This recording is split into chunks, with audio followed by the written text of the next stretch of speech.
senang kita buat satu test ni. You cari orang yang you paling sayang, you paling percaya, and then you hantar message. Dia tengah online kan, okay? Dia nampak tengah online, you hantar message, hi, tengah buat apa, you macam ni kan. Ataupun you buat satu ni, you tengok tak kalau you boleh control tak kalau dia tak reply tu. Contohlah dalam masa 5 minit you rasa tiba you ada macam mistrust ke apa tu, you better makan ashwagandha. Wow.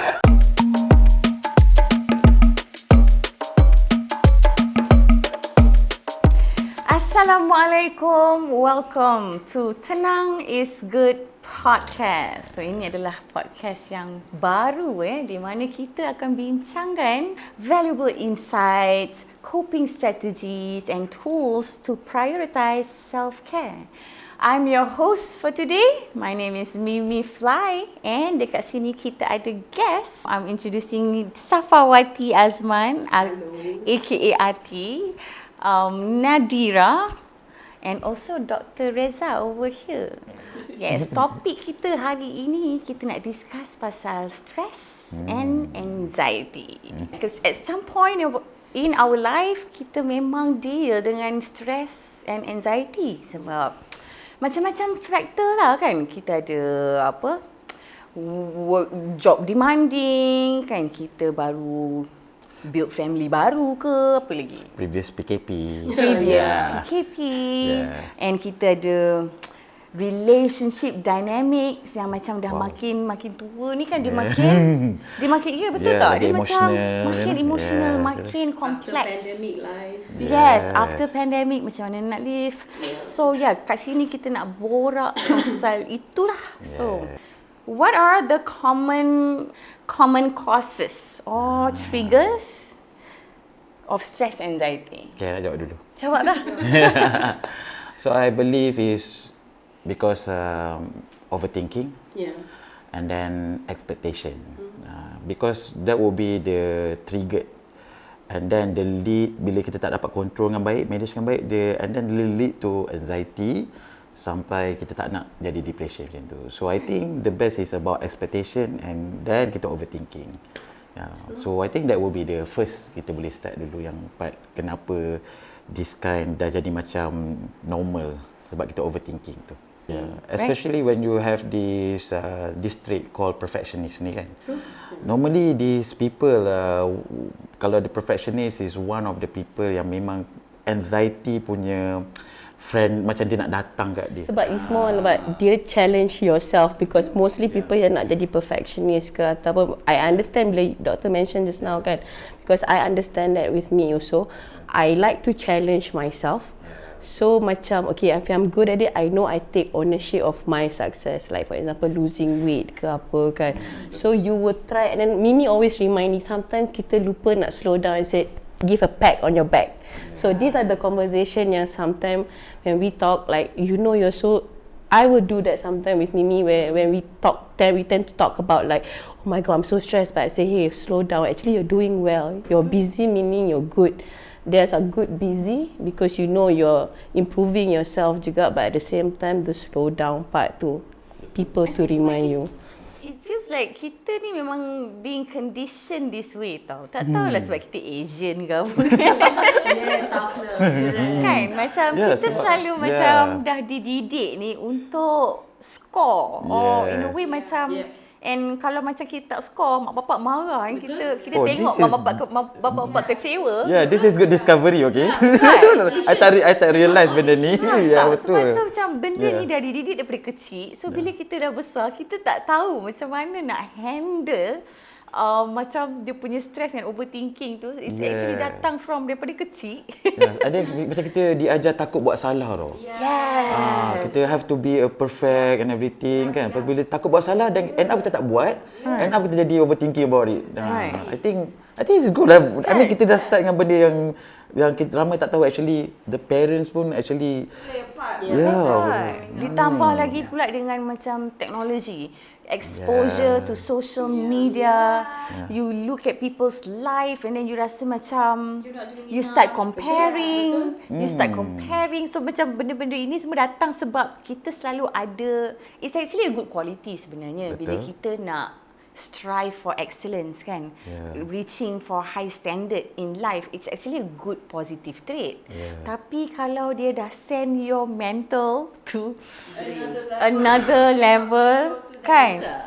I think what mostly our generation, or as we are moving towards in the future juga, is our balance tau. Yeah, technology is one of the, not say factor, because it's a platform, it's up to you how you can control that sources, betul tak? Macam ubat pun sepatutnya it was supposed to make you healthy, over consume so and so. But the problem is the reminder. I think just now we had a good conversation. Naddi mentioned about what you mentioned about that sometimes when you go through life and you get all these different like ups and downs, you have to remind yourself that it's just an emotion. Because if you don't remind yourself it's just an emotion, you don't have the time to stop and think and be like, control the feeling. Kenapa you rasa macam ni? Itulah. Yes, tarik handbrake. Kenapa rasa macam ni? Kenapa you ask and you're like, okay, that's why. So then you know your trigger. Betul? Right. So what happened to our body when we are stressed out? Actually, human body is amazing lah. Itu kita kena start dengan cara macam tu. And then kita kena start to embrace. I'm okay sebab by right actually pagi tadi I dah makan become, so I lebih tenang hari ni. So, okay, you can have one more. Yeah, thank you. So what happened? Our body dia macam ni. Dia adapt.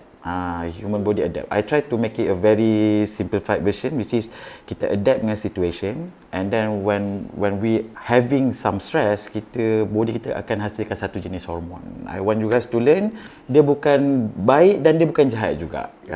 So dia kalau dia tak dapat manage tu yang dia jahat tu. Okay, macam tadi lah, kalau terlebih pun tak okey juga kan. So nama dia ialah cortisol. So every time you have this stress ataupun ada some environment that you need to urge to go something, to do something, you akan hasilkan cortisol. Tetapi cortisol ni dia tak nak tinggi sangat dan tak nak rendah sangat. Kenapa tak nak rendah sangat? Kita cakap tak nak stress kan? Tak.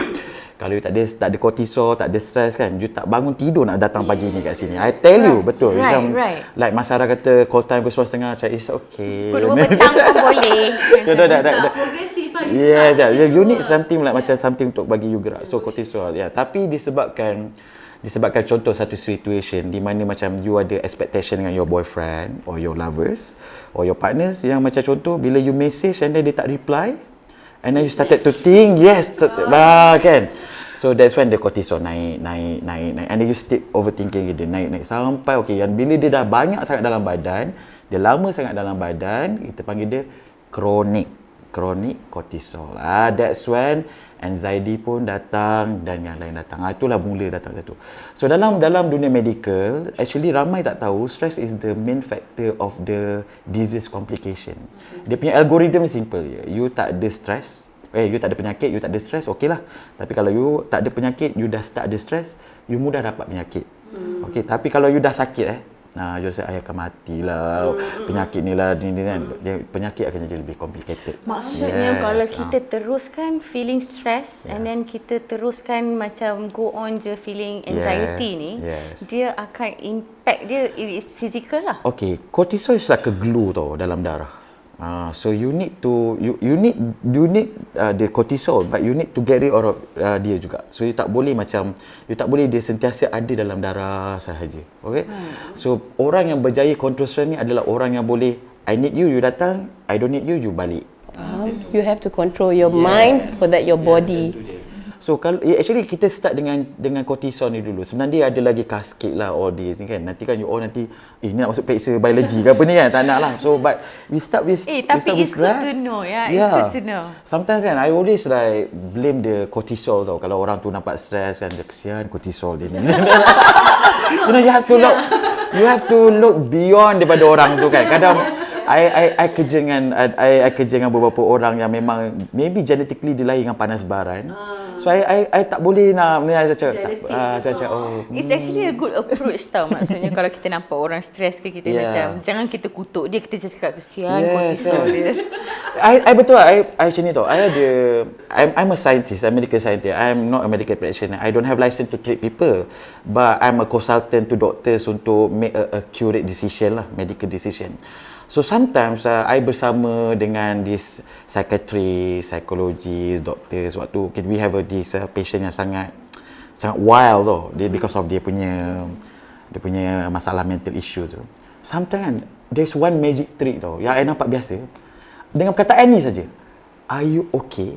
Bila dia tengah ranting out ni kan, and then dia cakap are you okay je, jadi macam tiba dia tiba macam pause a moment tu, tarik handbrake tu, and then dia macam reminisce, macam kenapa aku jadi macam ni. So sometimes kan we need something like that. Actually maybe the word untuk the cortisol tu tak jadi lebih tu. Are you okay tu, that should be okay. That's why kadang-kadang kawan-kawan kan kat dalam IG story dia sekarang ni kan, instead mengadu kat sejadah, dia mengadu dekat IG story kan. Macam dia nak luahan dia macam mana, dia tulis.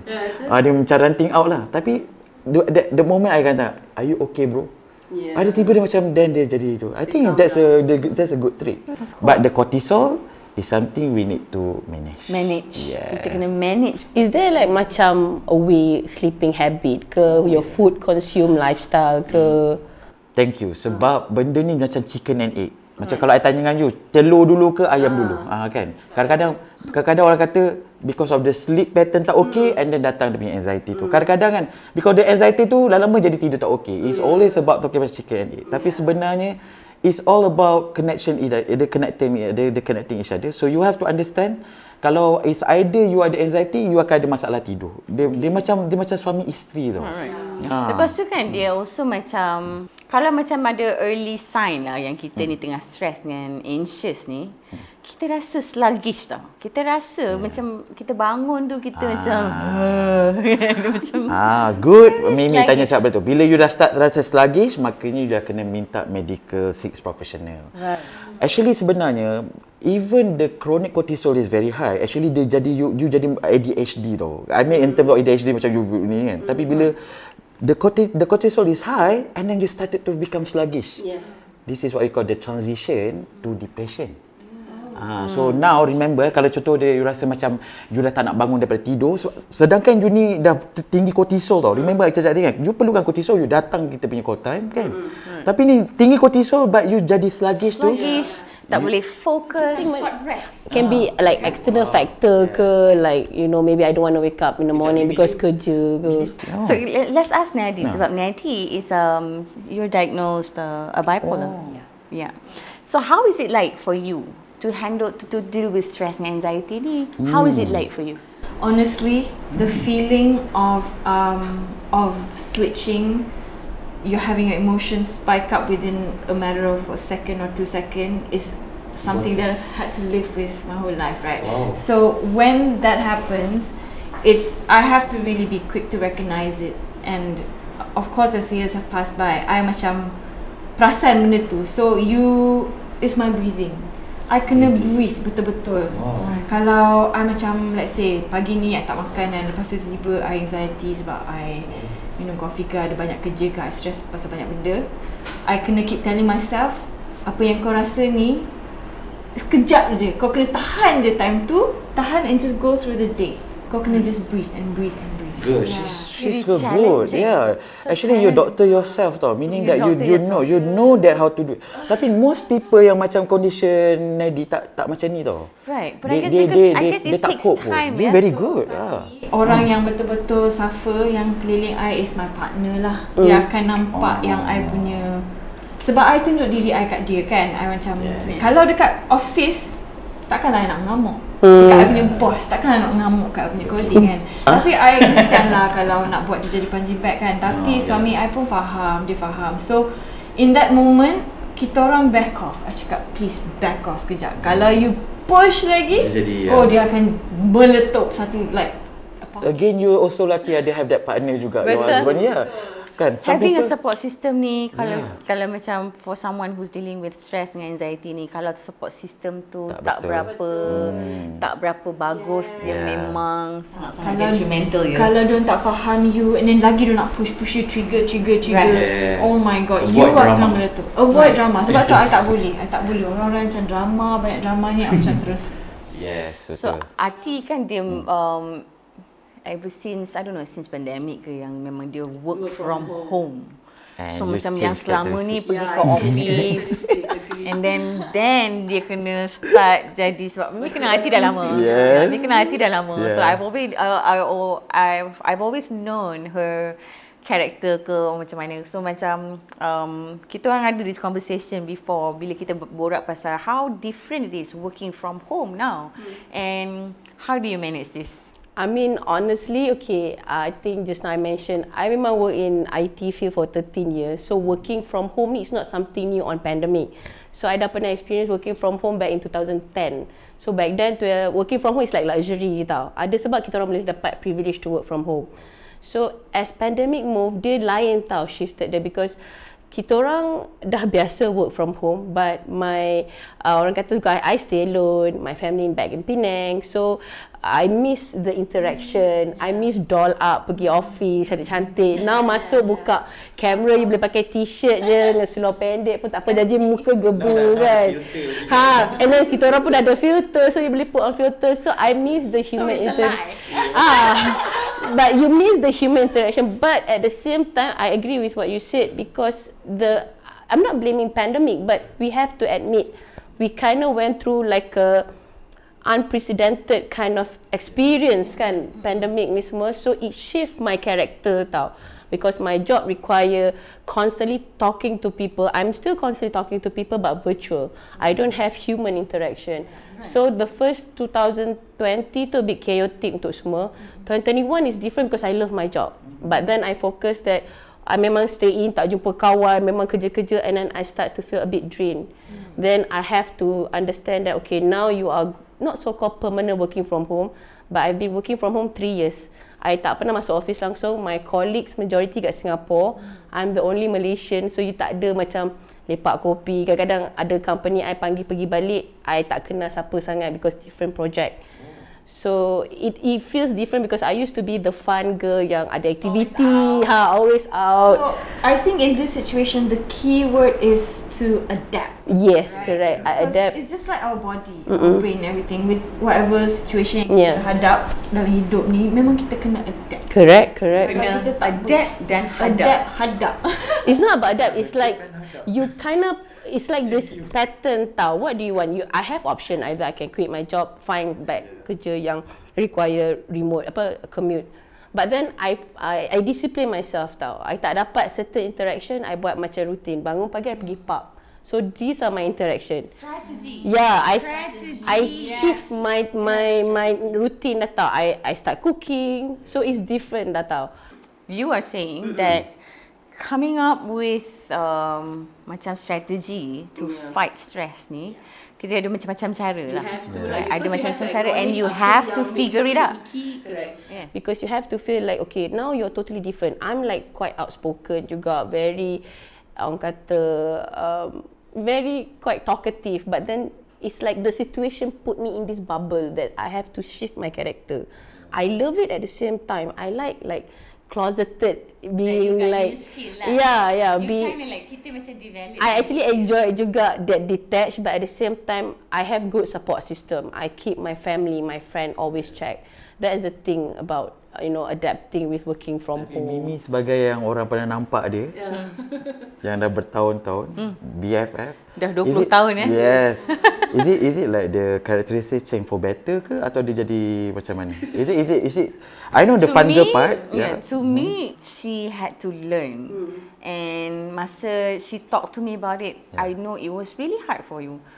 Because to be to switch being macam somebody else just because macam environment tak support your identity before, memang benda tu akan she was talking about how lost she was. Dia rasa macam lost, tapi she actually come up with her own strategy, and in time, looking at her macam these are the things that we do, and then I feel like this is the thing that I do also. Kita memang kena exercise. We need to move. It's a support system. Right? We need to move. Ini kira macam no matter what. No matter what. Tak kisah kalau kau malas, kalau tak kisah kalau kau, please do. Yes. You need to move your body. Kan? Pasti. Exercise number one. And then macam kalau me, I need the sun. Maybe sebab tak tahu lah laki tengah hari ke tak tahu. I'm gonna explain about that. Right. About the sun. I need the sun. I don't know why. Bila dapat sun je macam, rasa macam, hey, kan? Life is macam, at some point, dapat sun and then sleep. Kena cari jalan untuk tidur. Alhamdulillah sekarang ni macam ada banyak suplemen or macam makanan yang actually membantu. So actually nutrition lah kan, nutrition, sleep and also spirit. Well, you're talking about 4S, the sport, the sun, lepas tu the spirit, ada satu apa tadi yang macam nutrition. Sleep. The 4S. Right. Yeah, very good. Right. So memang benda, I guess people talk about this because it works. Kan? People talk about, tapi tu lah, bila kita tahu. Tapi kita apply tak? The thing is bila kita apply, jadi kan macam tu. And sometimes kita relapse. Meaning to say you relapse and it's okay. And it's okay. That's the thing. Bila when you relapse, you punch yourself so bad. Like I can talk from my personal experience lah. Like I relapse, I always feel so bad with myself. Like You know what? Macam actually the question kenapa I tanya tu is she the same soul? Is she the same soul? She is the same soul. See, because WHO dah beritahu there is a bukan fever lah, it's a syndrome lah after PKP. Sebab kita satu dunia. You bayangkan you tak pernah imagine. Ni adalah doa I waktu zaman I tingkatan 5, I doa SPM postpone tau. Allah makbulkan 2020. Lambat sikit lah tapi. You know what? Bila kita satu dunia dah lockdown, you cannot travel everything. Ada satu sindrom baru dalam medical journal tau. They call it adalah cabin fever. Cabin fever? Maksud macam What is cabin fever? You berada dalam cabin. Cabin fever. Nama dia cabin fever syndrome. Is it like it's a new term because of this lockdown for 2 years ni. So what you guys adapt and hadap ni tadi actually is a cabin fever syndrome. And then the best part apa yang Mimi cakap. I like Mimi, dia terus memudahkan cerita I. Cuma I nampak lebih sciencey sikit lah kan. Dia scientist kan, so I kena. Contoh dia kata, I need to go to sleep, pattern dia bagus. So remember the cortisol. I cerita cortisol, I tak cerita yang lain-lainnya. So macam you lah, you ada Mimi, you ada Ati, you ada Naddi. So actually we working together macam mana. So the tidur ada satu hormon akan muncul. Tadi kalau stres nama dia cortisol. Kalau tidur nama dia melatonin. Jangan salah dengan melanin. Melanin tu kulit dia gila dia. Yes kan. Melanin kan. But melatonin is actually one yang akan hormon yang bagus kita perlukan dalam badan kita. But tak nak terlebih juga. Sebab nanti you akan nak tidur je kerja you. Kan? Tapi melatonin ni hanya akan terhasil secara optimum bila kortisol you berjaya di-manage dengan baik. Tu dia sebab tidur ni macam chicken and egg. Dia actually berhubungan.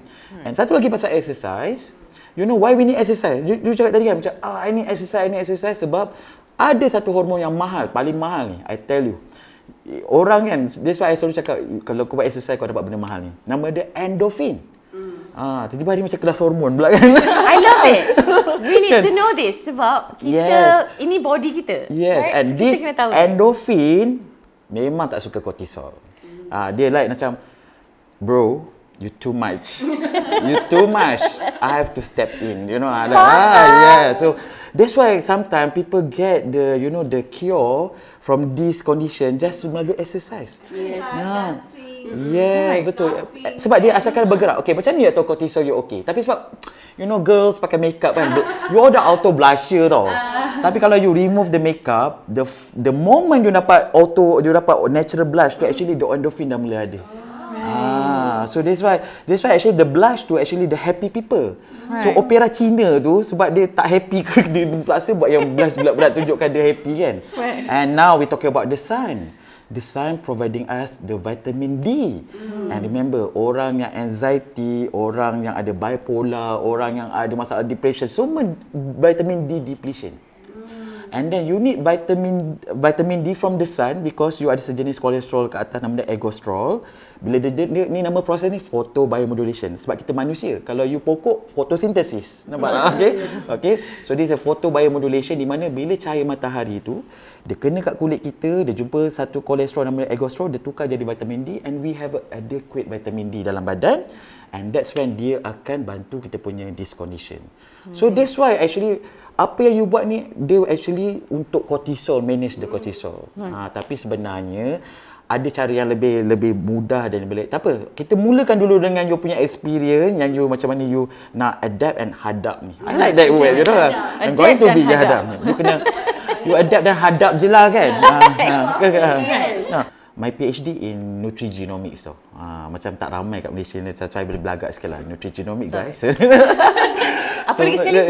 Nutrigenomics. Nutrigenomics. Orang lain sebut ni macam nutrigenomics. How nutrition impact your DNA. So actually DNA is our blueprint. Sebab okay, kita pegang step ni different body, different reaction, different solution. So the way we adapt, the way we react pun berbeza. So that's why we need to know. Tapi tahukah anda the most dangerous thing yang actually yang condone this condition apa dia? Sugar. Sugar, how you get so fly. Tetapi because of kita tahu sugar ni macam condone to this condition, tiba-tiba you tak ambil lagi sugar. You tak nak sugar pula. Tak boleh juga.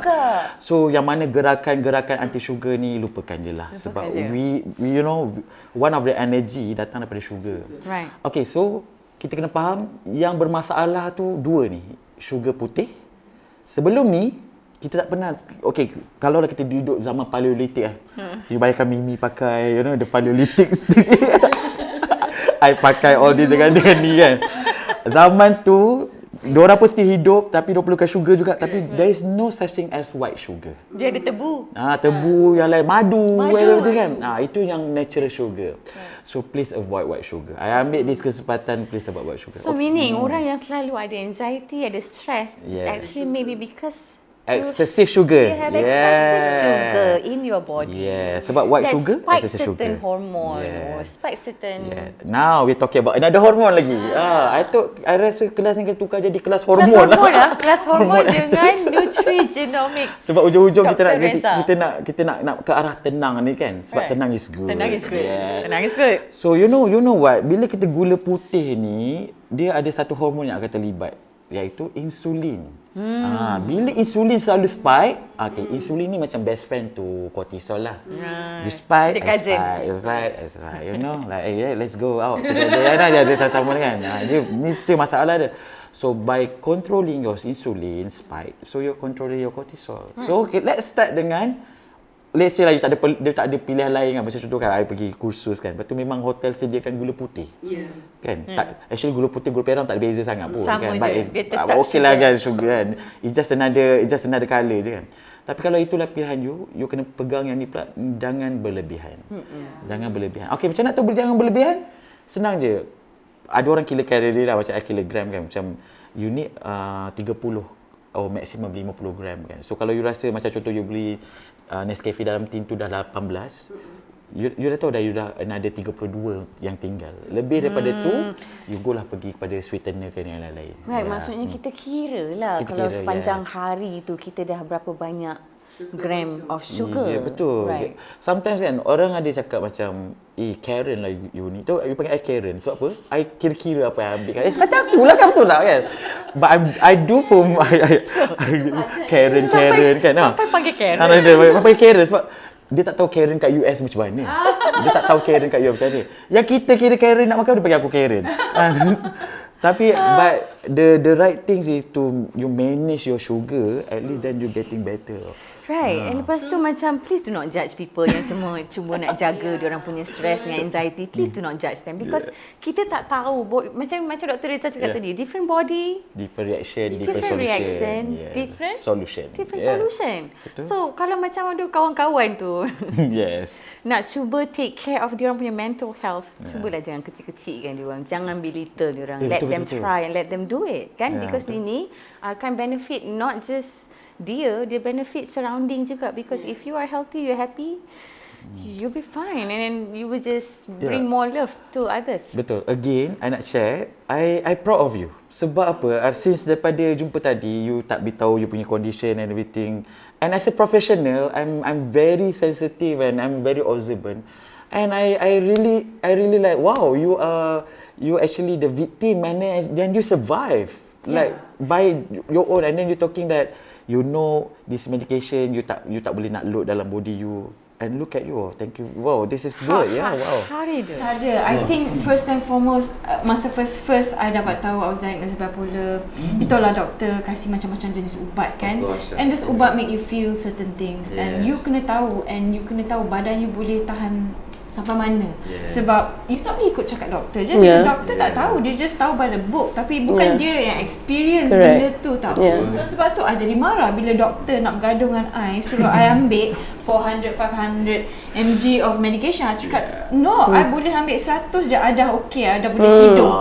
You know, I take 50. Kadang-kadang bila I rasa macam it's too late already, tapi dia nak juga I ambil 500 mg, I akan gaduh. I akan cakap tak boleh.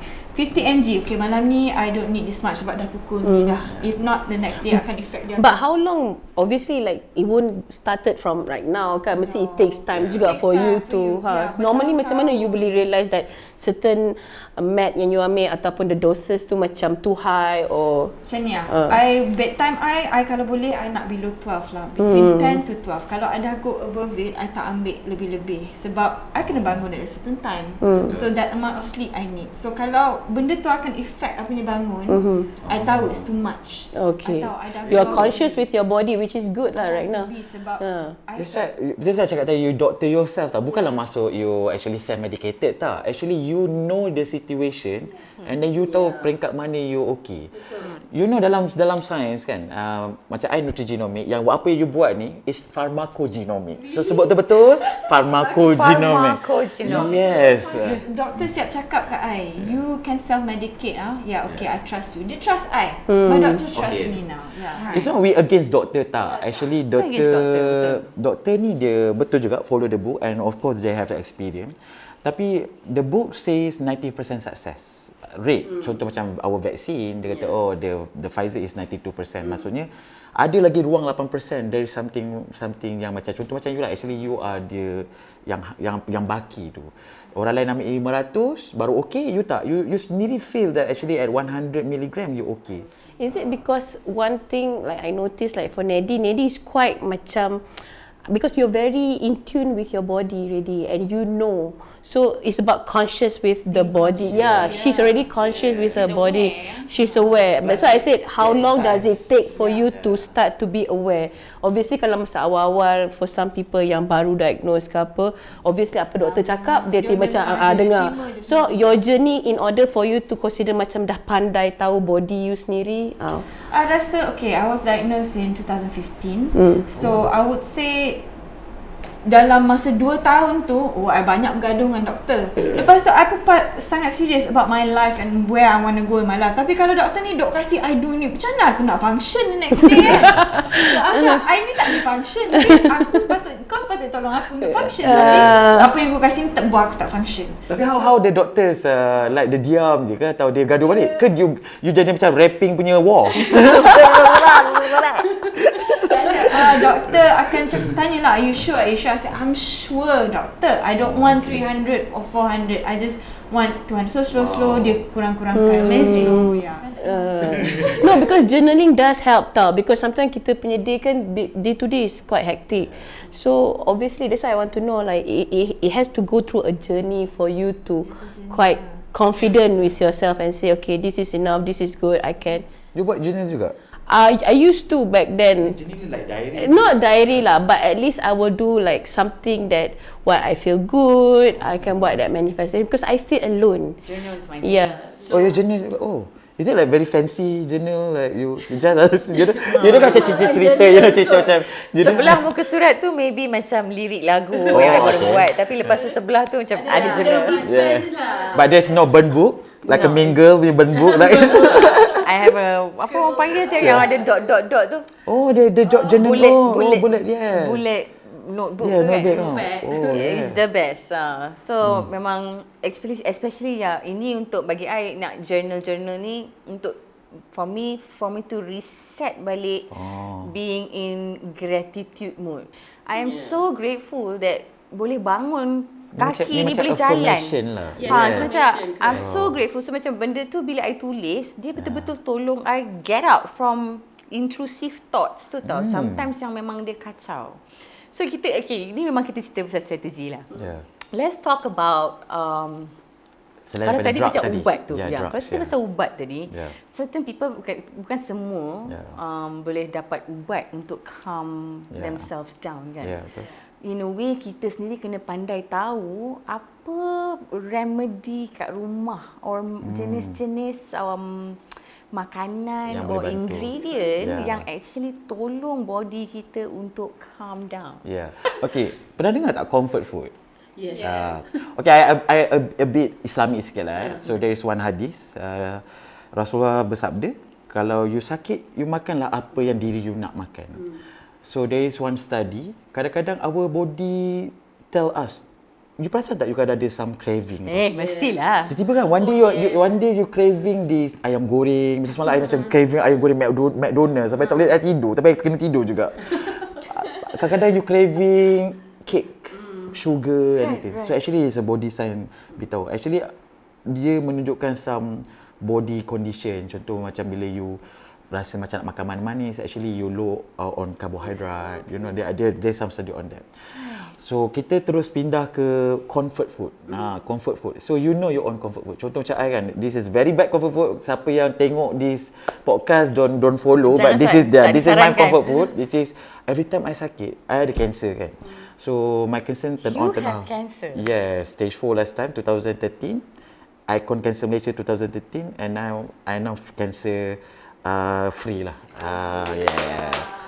Tapi alhamdulillah because of the knowledge and the doctors and doa, prayers of friends. Ni pergi macam check up. Of course, I by right sekarang ni dulu I setahun sekali. Tapi I nak blame satu influenza ni, korang hajar influenza ni. I dah okay guys, kalau you nak tahu apa maksud cancer survivor, bila you kena cancer and then you keluar hospital, it doesn't mean you cancer survivor. Macam mana you nak tahu you cancer survivor? Adalah bila you dah lepas 5 tahun. Baru you dapat title tu. Maksudnya your cancer biomarker in check. Slowly. Sebab everybody ada cancer biomarker tapi dia tak lebih kan. So, I dah 10 tahun tau. Bangga ni. 10 tahun kan. What happened? One day I pergi gym. Ada seorang tak uncivilized tu, agaknya dia batuk tak tutup mulut. I kena influenza girl. So, bila I kena influenza, my immune system haywire. And remember, yang jaga cancer tu adalah immune system. So because dia duk sibuk jaga influenza ni, my cancer naik. So I dah kembali pada cancer fighter. I no longer cancer survivor. But I'm okay because you don't know how strong you are until being strong is the only option you have. I always believe that myself. Okay, so kalau kembali pada comfort food I, every time I rasa macam tak sedap kan, I go for Maggi perisa ayam. I don't know why. But that is your comfort food. But every time dapat Maggi ayam tu I rasa so good. Comforting tu banyak comfort food tau. So, benda ni actually help kita punya stress. Yes, betul. So actually stressing about kita punya makanan is actually stressful. Yes, right? impact. Might as well kita makan Maggi perisa ayam tu. Tapi for me ya tu for me. Jangan follow. It's covered kan. Dia settle benda tu. Sometimes you can understand that it's not about, bayangkan kalau you tak jaga makan lagi teruk sebenarnya. So itu I jaga makan kan rasa. And then rupanya I tengok my genetic. That's why I dalam bidang ni lah. And now bila talking about this stress, actually kita start dengan food dululah. Okay, kebanyakan food yang banyak memberi impact pada stress ni ialah processed food. Get rid of your tempura whatever dalam, I tahu semua ada collection dalam freezer ni, I tahu. Like, and then you rasa, you rasa tak nak guilty kan? Okay, you have the processed food and then you ada air fryer yang you rasa lebih healthy, no. The tempura and the air fryer tu, no. Sebab you rasa macam nak less guilty kan? But it's the processed food actually is a big no. I feel attacked. I faham betul je. Tapi at least macam rasa macam okay lah, tak ada minyak apa semua lah. But you never. sekarang ni you never know, this air fryer dah murah dan dia tidak validated. Go buy yang sirim punya, ada sirim chop Right. Ini bulan dekat mana-mana platform kan, 199 pun dah dapat tau. I remember air fryer. Tapi you never know the plastik kat dalam tu, you melting and inside the BPA everything. Tu yang jadi tu. Tapi let's start with kita kena buang ataupun janganlah ambil, ataupun ambil sesekali je lah. Sometimes you rasa nak ambil kan. Jangan pula membazir pula, amalan syaitan kan. Boleh buang macam tu kan.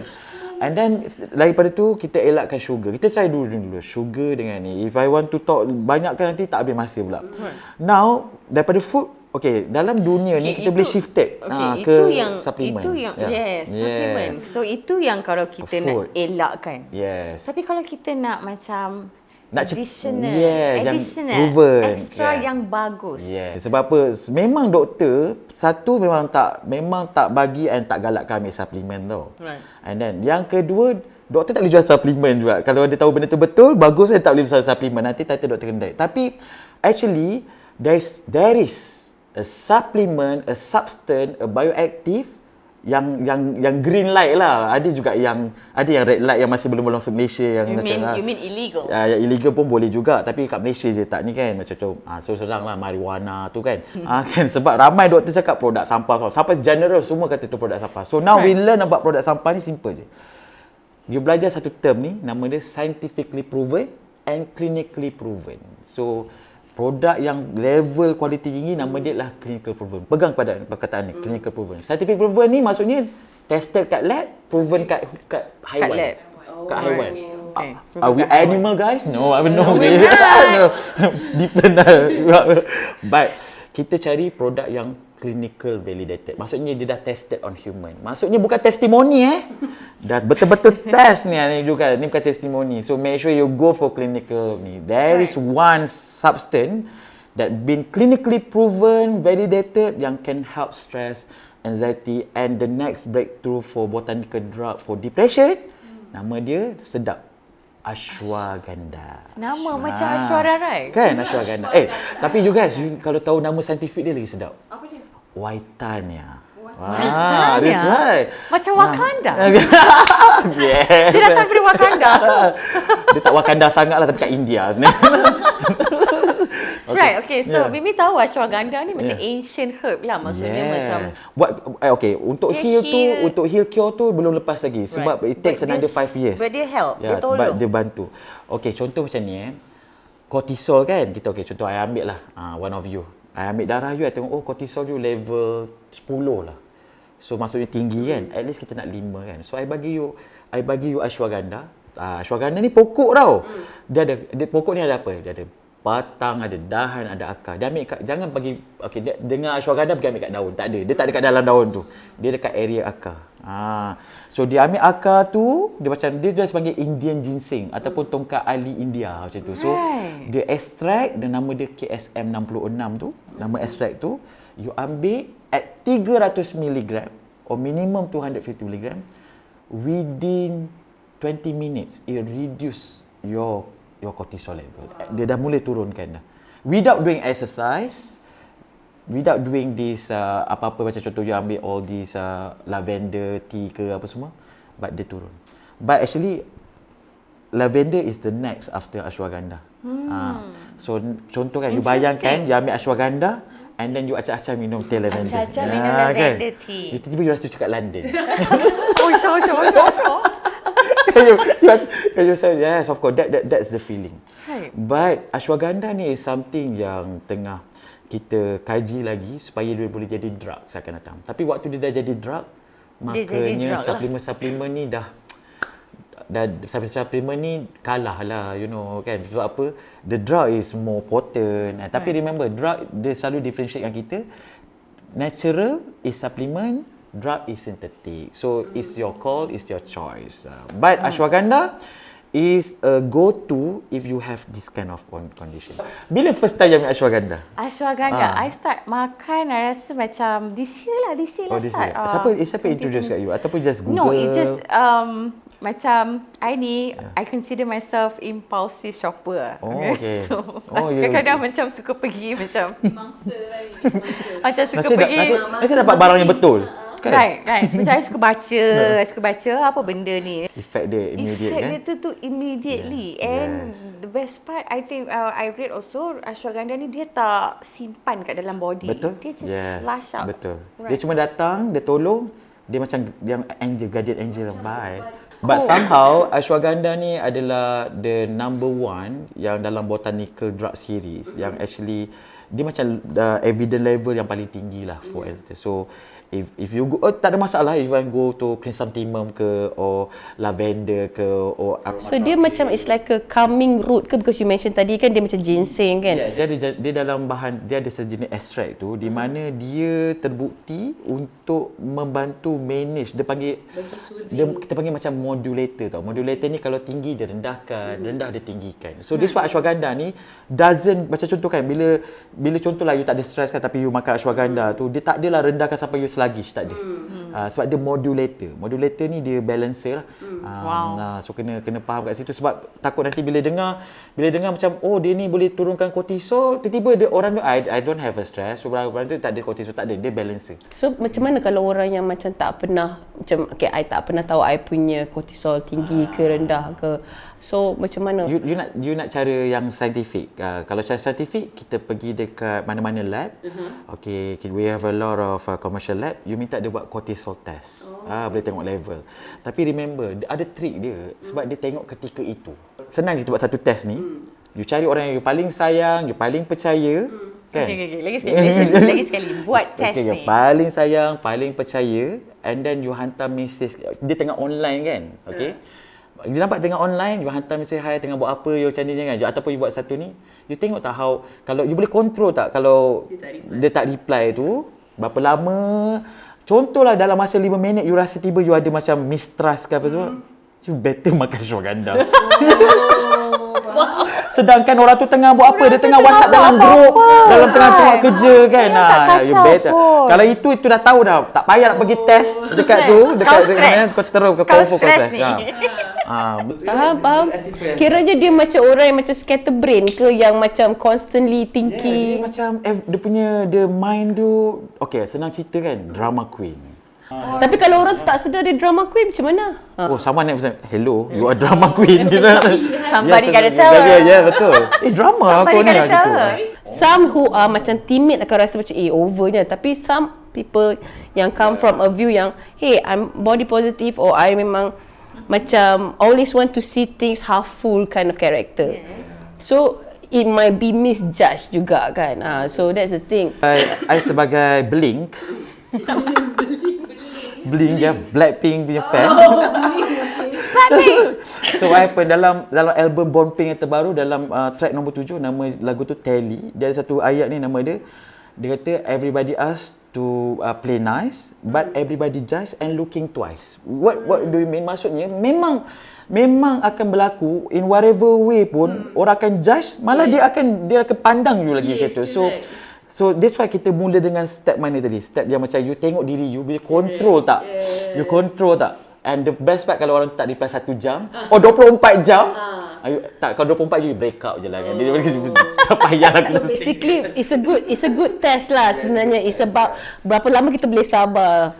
Kita ni ada value tau. Bila kita ada value, kita kena tahu where we put ourselves sebenarnya. Jangan sampai you being ni, kadang-kadang masalah orang anxiety ni kan, because dia tak kenal value dia sampai dia rasa dia boleh dipijak-pijak macam tu. So pegang kat sini, if you know, kalau you being treated as an option, you have to live like a choice. Live them like a choice. Sebab orang kan kadang-kadang bukan punca kita overthinking sangat, itu one of the factor, tapi sebab orang the people making us macam tu tau. That's it from us. Tenang is good episode 1, stress and anxiety. Kami nak ucapkan terima kasih pada Naddi, Adi, Dr. Redza. Thank you very much. It's an amazing conversation with you guys. Did you know that honey lemon every day is really good for you? Tell them, Dr. Redza. Oh, of course. First, honey bukan saja makanan sunnah. And jangan fokus pada gula dalam honey tu saja. Sebab anything berlebihan pun tak bagus kan. But actually dalam honey tu, beyond daripada gula tu, kita ada apa? Kita ada enzim, kita ada peptide dan yang lain yang bantu kita punya kesihatan. And lemon, dia ada ni, lemonoid. Lemonade ni sangat bagus untuk your blood purification, your antioxidant. So every day you ambil benda tu, jadikan amalan, and then you lead to healthy life at least. Itu beza dengan makan apple cider once a day. Okay, apple cider pula, yes, it's a cuka. Okay, cuka juga adalah makanan sunnah juga. So actually kalau cuka ni lebih kepada the enzyme for penghadaman, and recently study shown that actually if you have insulin resistant ataupun contohnya you suka makan benda yang karbohidrat, so you boleh minum cuka apple terlebih dahulu, and then you makan karbohidrat, and then your sugar jadi balance. Another tip for today. Yes. That's it. That's what we're going to leave you with. Yes. And remember guys, tenang is It's good. good. Till I see you again. Okay. Bye. Bye.